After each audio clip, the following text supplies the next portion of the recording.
Hi everybody, welcome to the Flower Pro Ultimate Members Club. This lesson we're going to talk about pricing of flowers. Now that is a question I get asked a lot over my 42 years in this industry. So when I do a lot of my classes, especially like when I teach like wedding cake classes or for example bridal spray classes like the one shown in lesson 3, the larger sugar spray, this one here. So just coming into here. So when I teach this class, for example, I give my students in their handouts a breakdown of all the prices. All right, so I'm going to be talking about this one particularly a little bit later on and giving you a breakdown of pricing. But also what I've done is in your downloadable resources, I prepared a list, and this is basically all of the prices for all of the flowers in book 1, book 2, and subsequently some of the flowers that will be in book 3. All right, so this brings you up to date with also the Flower Pro products and the pricing.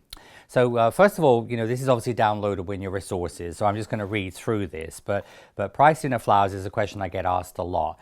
It does not matter where you live in the UK, the USA, where obviously I'm based, or any other part of the world. The ingredients for flower paste, petal paste, gum paste, and air drying clay are similar, meaning the cost of buying a pack of air drying clay in Asia or in Italy or here in the United States is going to be fairly comparable. Also ingredients, if you're making a scratch or a homemade paste, again, they're going to be fairly comparable, the cost of tylose, eggs, icing, sugar, and etc. So when we do in sugar flour, it's a little bit different than a cake. What we have to factor in is the time it takes to create the flour. So the more time you put into the flour, the more expensive it will be to the client or customer. All right. So, and especially if you have, obviously, you're a cake artist that have a studio space, or even an air drying clay artist, if you're renting space, you'll basically have a mortgage on a space, you're renting. A lot of cake artists, especially here in the United States, rent what we call shared kitchen, which is basically a commercial graded kitchen you rent by the half day or the hour rate. You have to take that all into consideration. All right, a lot of you are pretty maybe home artists, home crafters that maybe are making sugar flowers or making obviously air drying clay flowers in your home. So there you don't really have to consider the overall running of your business and the lighting and electricity, because it's part of your home that you live in. But so there are obviously sometimes changes, but that's more applies to cake than generally for flowers, but it's still something we have to take into consideration. I always charge for my sugar and air drying case, especially for a cake, separately. All right, so that means that if you're doing a wedding cake and you're doing air drying clay or sugar flowers on it, you're always going to work out the costing and breakdown for the client or customer separately. So once you've decided with the client what flowers we're going to make, so let's say, for example, the client wants, like in this little spray here, roses and stephanotis and calla lilies. So basically this is what they're using in the wedding. Of course, it could be different colors. You then would sometimes have to sort of say to the client, well, I'll have to get back to you, because you may have to go back and, like in lesson 3, I showed you how to take silk flowers and calculate like how many you need of each thing. So you might need to sort of obviously sit down and work out the size of the cake. You might need to make cake dummies and then get the cake dummies out, the size you're going to make, and then sort of just look at flowers onto there and see how many you need to make. But anyway, so once you've worked out the cost of the flowers, then you obviously would have the individual cost of the flowers. And then on top of that, I have an arrangement fee for the ribbons and time it takes to put together. So that means that, for example, like what I showed in lesson 3, where I showed you actually the wiring techniques and making the ribbons, that time all has to be paid for. And then also possibly a coloring or dusting surcharge. Now, obviously, just like a floral designer, if you went into a flower shop or into a supermarket, a grocery store, and you pick up a bunch of flowers, so especially obviously a department, a supermarket or grocery store that has an in-house floral department, that means if you took flowers to the clerk and you said, I'd like you to arrange those, obviously they're going to charge you for that. They're not, if you just have them wrapped in cellophane, there's going to be no charge other than what the cost of the flowers are. So the thing is just like that, you're basically charging a surcharge for the arrangement part of that as well. So remember, when you have a client who wants dark colors, for example, let's say you had a client who wanted dark red roses, burgundy, calla lilies. Sometimes you're going to use a lot of color, meaning a lot of pigment, gel color, air colors, dusting powders. So that has to be basically considered in that. So a lot of the time I charge a 10 or 20% surcharge when I'm doing especially very dark colors, because the amount of color you have to add to the white gum paste or petal paste, flower paste, and also for all the dust and things you use. And then another thing is I'll sometimes add a dusting surcharge. So let's say, for example, a customer chose a sort of a autumn fall rose. Like in one of my classes, I teach a rose where we make the rose in a cream color, and then we dust it with like almost a terracotta color about 2/3 of the way down the whole rose.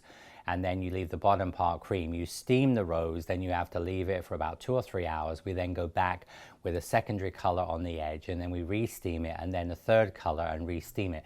So the whole process is just taking longer. So the thing is that I'll sometimes put a surcharge on for, as I said, more complex color combinations. Like you'll see in the pricing when I talk about the difference between a stargazer lily that I did in book 2 and on the videos, and obviously like the enchantment, the tiger lily, that's a much more basic lily. So obviously the time it takes to do the stargazer lily is a lot more time consuming because of the amount of layers of color, and obviously all the different colors you're using, color components. So all of those things you have to take into consideration. So here are my suggestions based on, as I said, Flower Pro Book 1, Book 2, and some of Book 3. Book 3 is obviously working on at the moment. That will be coming out sometime in 2020. We don't know exact dates, but as I said, we're working on Book 3. That also has some other super exciting things in that you haven't seen yet, which will be new things that will be added to that. So prices I've done in USA currency, in US dollars, and then just download a currency converter to change it into pounds, euro, for example. So like on my phone, I have this world currency app, okay? So this world currency app here, all right? So this is just, bring it in here. So this is just world currency app there. So obviously you just would put this in, and then you can convert, for example, from US dollars into, you convert US dollars into, let's say I wanted to do it into like Indian rupees or whatever you want to do it in. So it's very, very easy to do. All right, so I'll go back to obviously to British pounds. All right, so it means that on any of your prices, you can obviously just convert from US dollars into pounds or to euro or to Indian rupees, to South African rand, to Australian dollars very, very easily. All right, and so these are the prices that I have based on, and this is based purely on the time it takes to create the flowers. But remember, as I said, if you were doing a more complex coloring, then you might be adding a surcharge to the coloring, or a complex dusting, you might be adding a surcharge to the dusting. So anyway, so just it's all going to be listed there, but you've got roses. So what I've done is I've gone through the book, obviously in order, pretty much as actually the flowers as they will be done in the book. So obviously we start off here with the roses, which just starts here. So obviously rose cones will be included in your roses. So, but basically what I've done here is obviously base the price. So like for example, the tight rose bud, which would be the very tight one there, would be $4. The bud would be $5. The mid size would be $6.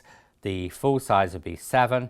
And the fully blown would be $8. So basically what I'm doing is from the bud, I'm charging $1 extra, so about 80 pence extra per layer, okay? Because you're using obviously time to put each layer on. And so that is based on that. And then of course, then it goes through, I go through the rose leaves, all right? So go through the rose leaves and then just carry on through the items. And then of course we go on to the ferns. So on the ferns here, I've got, for the small frond, which is the little tiny one, I've got that at 50 cents, and then medium frond 50 cents, large frond and 75 cents, and then the fern tip, which is the end part there, I've got that at $1.50. All right. So basically, once you've decided how many components you'll use on your fern, you'll get to the total cost of the fern piece. All right, then we've got baby's breath. So then, of course, all of the filler flowers, so all of the filler flowers here, I've broken those down, again, just going through in order as the book goes. So if you have book 1, it basically just relates to the book, okay? So that will go through. So obviously, you've got the price for the baby's breath, and then we have the mimosa, the pussy willow, the forget-me-nots, the cherry blossom, lily of the valley, hyacinth, bluebell, stephanotis, nicotiana, dogwood, hydrangea, lilac, bouvardia, jasmine, plumeria. Okay, so that is the pricing for everything in book 1. And this is the suggested price I would charge based on, as I said, time, and it breaks it down into the buds and the flowers, and obviously if there are multiple sizes of buds or flowers, it goes through that. Then book 2, lily buds. So obviously on book 2, I've got that for the lily buds. So again, this obviously starts off with the lily bud mold. All right, so I go through that, small, medium, and large lily bud. And then we go through the cost of the lily leaves. So we've got the stargazer lily. So if you were doing a small size, it would be $30. A large size would be $35. And then lily leaves, and then tiger lily, I've got 25 for small and 30 for the large, because obviously the dusting on this one, all right, on the stargazer lily is more time consuming than it is on the orange lily. So obviously there would be more time invested in this, hence it would be a more expensive flower. Okay. And then we go through calla lily, small, medium, large, extra large, and extra extra large, tulip leaves, lily of the valley leaf, hosta leaves, peony leaves, single, small, triple, large, triple, classic peony, oriental peony. So for example, oriental peony, I've got that at $45. Because again, it's got obviously here 25 petals on here. So on your oriental peony, so on this one here. But that is also a sort of a stunning flower in its own right. So for a wedding, you may only use that on the cake, all right? And then I've gone through the parrot tulip, French tulips, quick peony, poinsettias. So again, small poinsettia $30, large poinsettia $40. But again, you might be putting a surcharge on there based on a 20% surcharge for a more complex dusting. Some poinsettias have quite complex coloring on them. And then I've got, so with book 3, obviously it's not released yet, but I've given you the price of the small sunflower at $10, large sunflower at $30. Gerber daisy, I said my grandmother used to call gerbil daisies, but the Gerber daisy are 18. Then daisy bud, daisy flower, daisy and sunflower leaves. And then the poppy, so the seed, little buds, the seed head, the small flower, medium, large flower, the leaves, so the poppy, maple leaves, ginkgo, and then the ivy leaves, the cost for a small, medium, and large. And then in the wedding foliage mold, which is the new mold that obviously we will be launching officially on May the 4th, but you've had access to 2 weeks prior to that on the 17th. So, that is the baby blue eucalyptus, the silver dollar, the seeded eucalyptus, English boxwood, Italian ruscus, and dusty miller. Okay, and then I've also put on this list the other flowers promoted. So like for example the daffodils, which I did in lesson 2, the daffodil, how I price those out. David Austin Rose, which is one of the hands-on virtual classes, so the cost of the bud and the flowers and the leaves, obviously it says see rose leaves, which would be on the first page. And then we have here the sweet pea, which is another virtual class that we'll be doing in the future. And so those are both hands-on classes, virtual classes, but that's the breakdown of that. And as we add new products to Flower Pro, so as obviously new molds come out, as some of the new exciting ones we have coming out in the summer and the fall and things, and as we add obviously new flowers to this group, so as I show you how to use obviously your Flower Pro mold to make additional flowers, then I will be of course going through and updating this list as well, or just sending you obviously an updated list and tell you that it's on the downloadable as I said resources. All right, but as I said, so this is just purely based on, obviously I've based this on the time it takes me to make the flowers, and that obviously is usually what I would recommend you charge for the client. But remember, you take the prices, which I'm going to talk about now, and then you'll see how I sort of take the subtotal and then add the arrangement fee and then also the ribbons. And then of course if you're wanting to cover cost of your ingredients like we would especially on a cake, we take that in consideration as well. All right, so that's the first part. So that's obviously one of the downloadable sheets. Now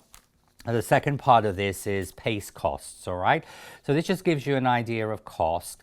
So I'm going to start off with the air drying clay first. So this is here we have the hardy soft clay. So we've got here air drying clay. So we sell this in our retail store here in Atlanta for $12.99. So that's $12.99 US dollars. as 200-gram pack. If a customer or a student was ordering this, you have to take into consideration it might be $6, it might be $10, for example, shipping or postage, all right? So you have to take that in consideration. So whatever your end cost ends up being, because if you live in the UK and you're having to order your petal paste or your flower paste, you know, you have to take into consideration the postage has to all be taken into consideration in your final cost. So whatever your cost of your paste ends up being, by the time you've paid for postage or shipping on there, you would then, this is a 200-gram pack. So what I've done is I've taken, so obviously I just got this from my retail store, so I haven't had to pay obviously any postage on it. But so if you had $12.99, you divide that by 200, that's 0.064 cents per gram, okay? Now when we, in lesson 1 where I did air drying clay, I showed you how to take, I showed you the little bag of paste, what I give my students in the class, which actually is 34.5 grams of paste, all right? So if you take the 0.064, you times it by 34.5, that means the cost of what I'm giving the students is $2.24. As I showed you in the class, this finished spray actually weighs just under 20 grams. So you actually can make 10 of these out of this one pack, all right? So, so if you're going to do this really accurately, what that means is I use 20 grams of paste, so it actually cost $1.28 to make this spray as far as the paste goes, all right?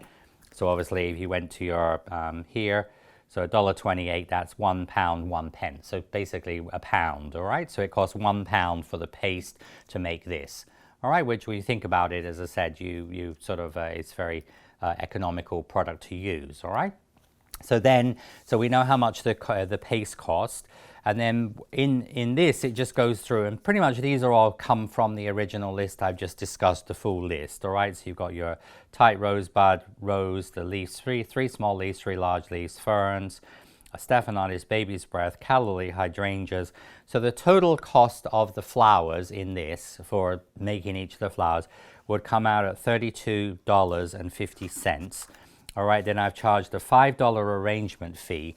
That means the time it takes to make the 2 ribbons and then cover the cost of the ribbons and then also putting this together, which is pretty quick. I mean, it's like less than 10 minutes it takes to put this together. All right, so I've charged that out of $5. Then ingredient cost, if you wanted to take that in consideration, that's $1.28. All right, so that means that your total, grand total, is $38.78. All right, so again, just going to cancel that out. So $38, so $38.78. So basically £30.72. All right. So basically say like 31 pounds. All right. So that's what I would think of as a basic selling price for this spray. So if I was selling this to a customer. Now, for a lot of you that don't have, for example, overhead expenses of having to rent a studio space or pay employees, you know, things like that. Those are all things, you know, insurance for your business and things like that. Those are all things you have to take into consideration.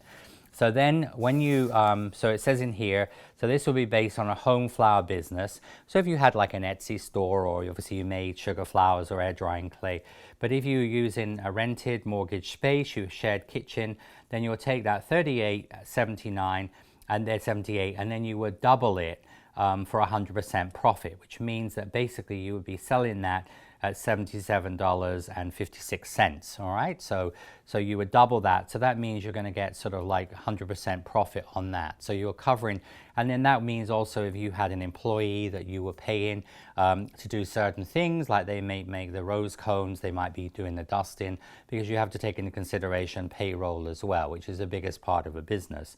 All right, and then of course you could also do 50%, 60, 70, 80, 90%, depending on what your markup would be. All right, and then of course remember on this, if this was in really more unusual colors or more intricate colors, or colors you have to spend a lot of time on, like even on a hydrangea, I mean, I just did these fairly simple, but if you were doing, say, blue hydrangeas with purple and different colors on, you might do a 10, 15, 20% surcharge on dusting, okay? So that is sort of how you get to the end price, all right? And so basically you have your grand total, and then you you go from there, and you could basically, if you wanted. Now, of course, some, if you had a business in New York, I mean, like I have cake artist friends who have obviously businesses in New York, very expensive rent in London, a lot of other cities in the world. So you have to take into all of those things into consideration. So you might be doing 150% markup to cover your overheads, all right? So that is how you get to the end price of a spray. Now in the here, I've given you the breakdown on the sugar flower spray, and so this was obviously made in gum paste flower paste. All right, now, so again, you've got several options with that. You have, first of all, a homemade paste. Now, if you follow the recipe in the books here, all right, this is my Tylo's gum paste recipe here. This is really the cheapest option because this will cost approximately US dollars, about $6.50 per batch, and that is a nearly a 1 kg batch, all right? So that's basically nearly 1 kg, which is twice the size of, say, for example, a Renshaw pack, and that will cost about $6.50. All right, so that is really your cheapest option, but then also you have to take into consideration the time factor of making the paste, so that all has to be taken in, and if you were paying an employee to make it for you, again, you have to take payroll into consideration. But that is your cheapest option. If you use a lot of gum paste, flower paste, obviously, as I said, making it yourself is obviously basically the cheapest thing, like a lot of things we do at home, but you have to take into factor of the time as well. Because this uses just egg whites, icing sugar, powdered sugar, Tylo's powder, and vegetable shortening or vegetable fat, all right? So as I said, that costs approximately about $6.50 per batch to make, all right? So based on that, so as I said, just using my, so $6.50, all right? So that's about £5.15, so about £5 a batch, all right? So pretty reasonable, considering you get close to 1 kg out of that, about £2, okay? Now then, you have obviously other pastes. So for example, like here in the US, this is the Renshaw gum paste that I use for a lot of my videos, a lot of my classes. Obviously in Europe and the UK, this comes in a 250 gram pack, all right? We, in the US, we have it in a box, and this has got two 250 gram packs in here, all right? So we sell this in our retail gallery for $12, okay? So that's $12 for that pack. So again, you see what I've done, so $12, you divide by 500, that's 0.024 cents per gram. When I do this class, all right, so when I do this class, I give my students 340 grams of paste, and after they finished all of their flowers, what they normally have left in a little plastic bag is about 120 grams. So that means it's used 220 grams, all right? So if you then took 0.024, you times that by 220, it actually cost about $5.28 for the paste in this piece, all right? So then what I've done here is I've done a breakdown. Now, some of these flowers are obviously in Flower Pro books, the Bavaria, the Forget-Me-Not, the Calla Lily, but the Anemone is not, and that will be a flower we will be covering in this group, this club. And also berries, those are just little balls of paste, but you could use the holly berry mold for that as well. But anyway, so when I work out all the cost of that, and then the buds here, you'll see how the flowers, all right, so when we did the more simple blossom rose, which is covered in the books, all right, that blossom rose there, that is, I had at $4, $4, $5, $6, $7, and $8. These roses here are $4, $6, $8, $10, and $12. And the reason is these roses are made with individual petals, right? So the process is a little bit more time consuming. So rather than putting on 5 petals at a time, these are individual petals. They're dried in a spoon. And as I said, so the process is a little bit more time consuming. So that is hence they're a little bit more expensive because they take longer to do, okay? But anyway, so this gives you, so the cost of those flowers, all right, so the total cost of these flowers that you see here in this spray, all right, that is $137.75. And then the ribbons and arrangement fee, I've charged $50.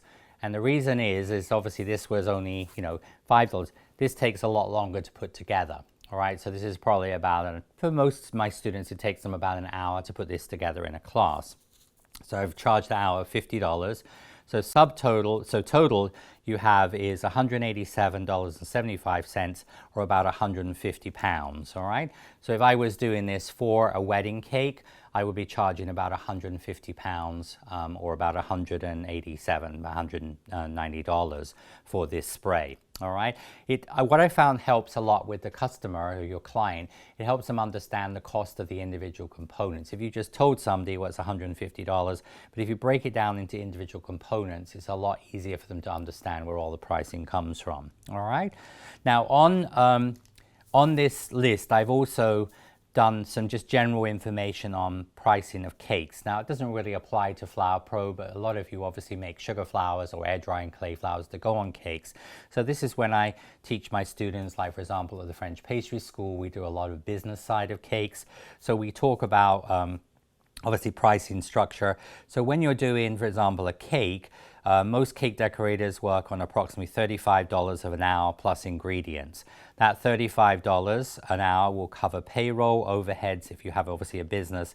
A lot of people double that. So if you have an employee who took 1 hour to make a cake and it costs $35 for ingredients, that would mean you're covering the $35 covers payroll and overheads and insurance, and $35 for the ingredient. That means that it's going to cost $70 if that cake takes 1 hour.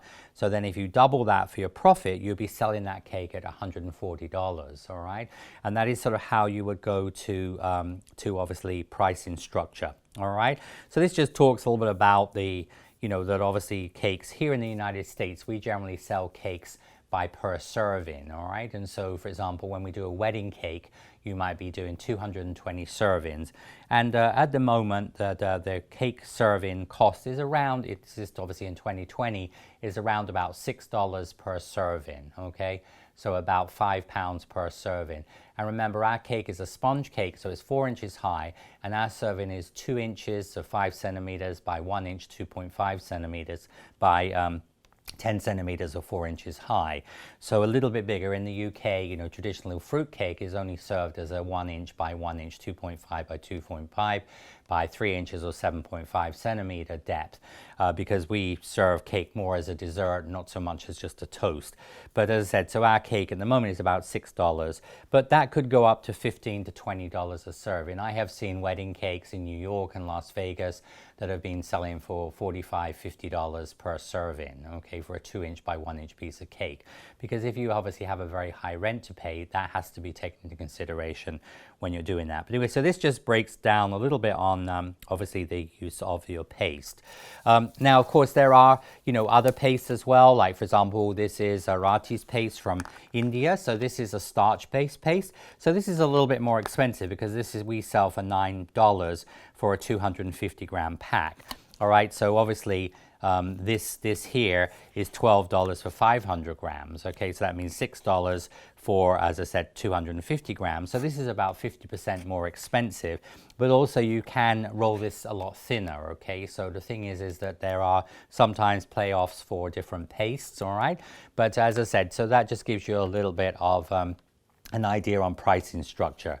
But a lot of this is going to be dependent on maybe where you live in the world. As I said, your overhead, your cost of ingredients. But a lot of times it's sometimes really useful to calculate how much you're actually spending on product. Because a lot of my students, especially talking more about cakes, what they'll often do is they'll make a cake, and then when if they were to sit down and calculate the cost of the ingredients, their time, the electricity they've used to bake the cake, the refrigerator to store the cake in, all of those things have to be taken into consideration. A lot of times they're not even covering the cost of their product ingredients, all right? So it's important to have an idea about where your pricing structure comes from. And as I said, this is just a guide, all right? So it just, as I said, just to give you a sort of foundation, and just as I said, to show you how I basically start off and based it all on really hours or minutes it takes to make a flower. Once you get used to making sugar flowers, of course, naturally you're going to become quicker at making them as well. And then the other thing is you have to take into consideration is that when you're doing multiples of things, you're going to do like a production line, you get pretty fast at doing it as well. All right.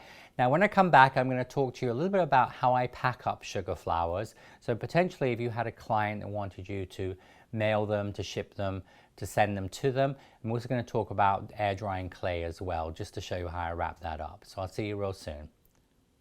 So a question I get asked a lot about, how do you send flowers to somebody? So here in the United States, and in the UK, a lot of people have Etsy store. Etsy is basically an online store for handcrafted items.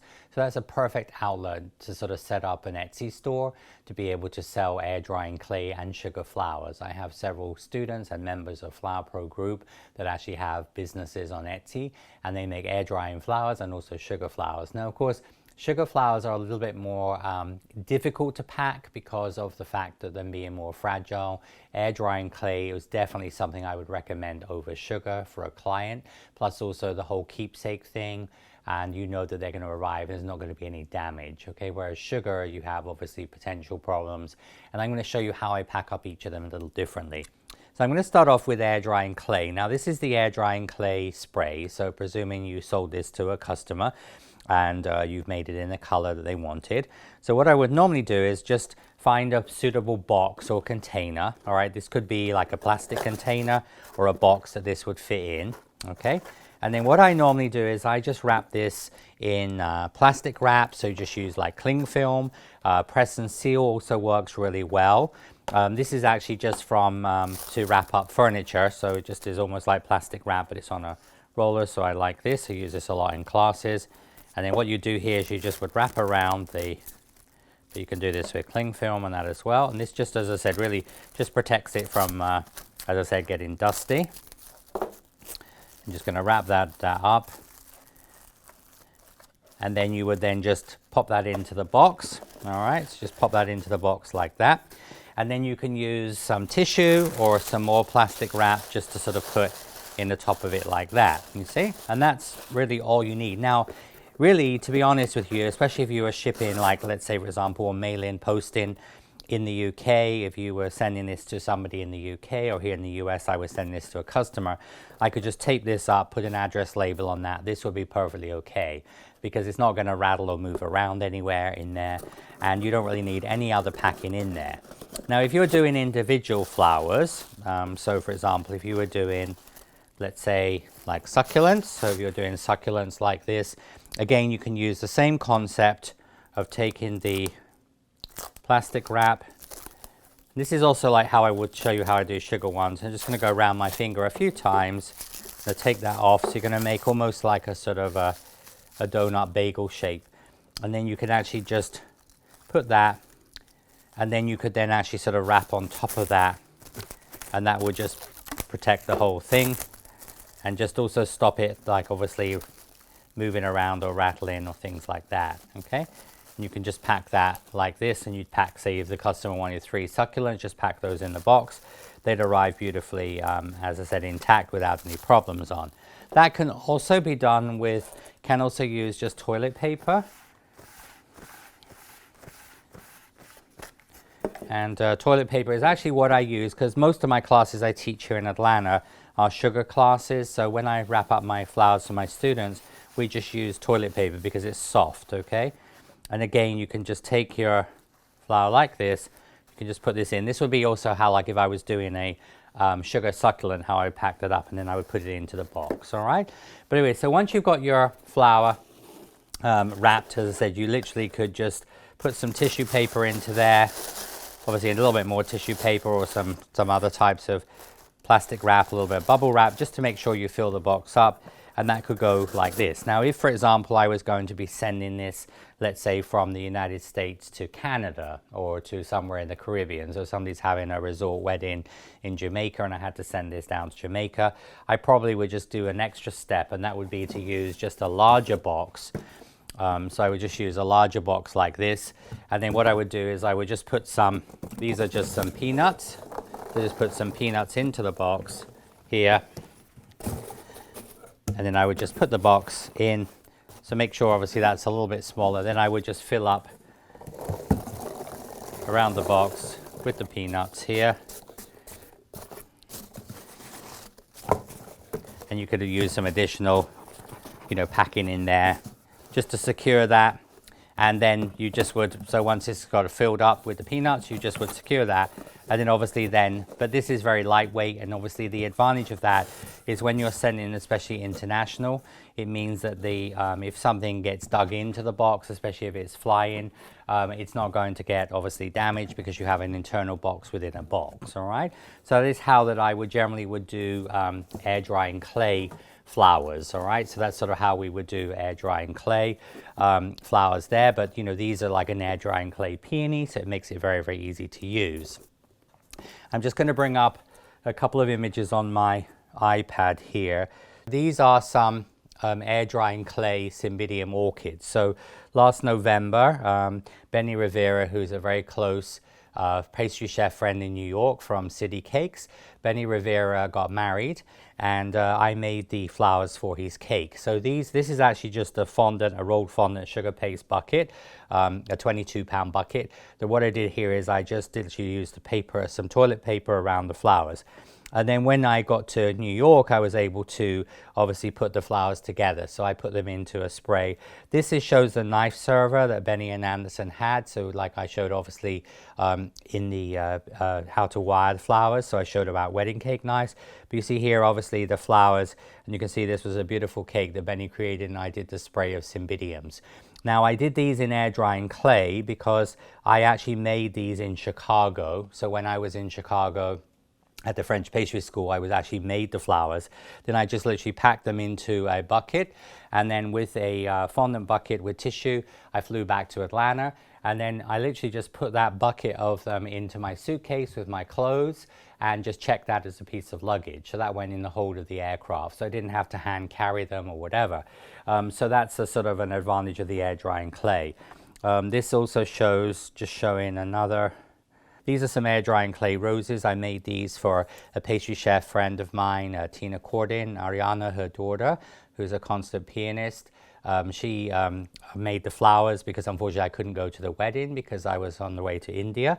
But again, see, I made the spray, the posy of roses, then I made another posy, and then I had Phalaenopsis orchids. So I made those all in air drying clay. Again, these were packed, and then these were sent to a pastry chef, Chef Thomas in New York, and then they were taken out of the bucket and then basically put onto the wedding cake, all right? So that's really the big advantage of the air drying clay as far as the durability of it, that you don't have to really, as I said, worry too much about the packing of the product. It's a very sellable product to customers, and also the fact that it is a keepsake, so they can obviously enjoy that afterwards. When we come back, I'm going to talk about packing sugar flowers. Now with sugar flowers, all right, so when we are doing sugar flowers, for example, if I was teaching the Oriental Peony, this is my Flower Pro Oriental Peony, if I was teaching this in a class, and when my students fly home, normally what we do is we would just pack the peony like this. So you'll just put in like the sort of the ring of paper around this.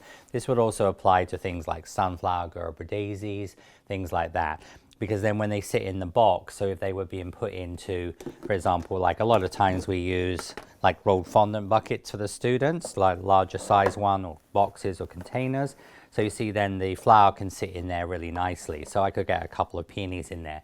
So you might have a client who obviously is going to come and collect the flowers, and then they could basically hand carry this, so they could carry this on the plane or obviously drive with this without any problems, all right? But the toilet paper works really, really well for this. Now, if I was going to ship this or mail it to the client, how I would do that is I first of all would find usually a plastic container. All right, this could be something you have at home, or I said this is from rolled fondant from sugar paste. It could be obviously something you buy, just a basic plastic storage container. It doesn't have to be an expensive one, but something that will accommodate this. It's a little bit stronger than a box. And then what I would do is I would take in this case, so if I was going to be sending this peony, all right, what I've done here is I've bent the wire of this. So I've taken a block of styrofoam, okay, and I want to just sort of put it in, because I'm going to hot glue this into the bottom of the box. So what I do here is I just have made a sort of a channel. So I just used my pliers here and just made a sort of a channel for the wire to sit into. So my flower will sit upright and will just sort of sit into the styrofoam. So you see it's actually sort of sitting into that channel like this, you see? All right. Now what I would then do is I would take the container, And then I would take a hot glue gun, all right, and what I'm going to do here is I'm just going to put some hot glue into the bottom of the container. So I'm just going to put a little bit of hot glue into the bottom of the container, and then I will position my flower, obviously in the middle here.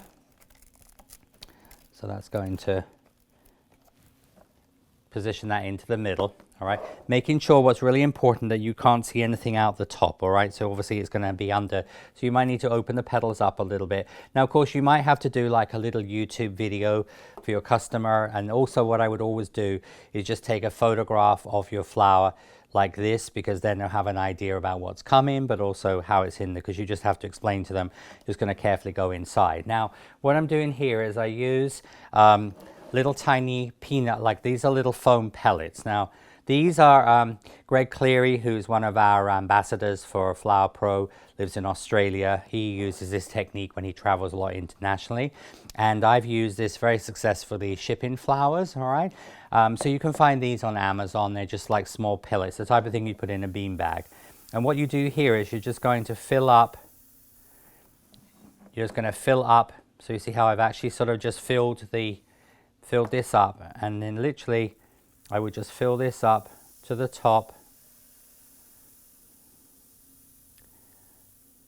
Now when your customer receives the flower, all right,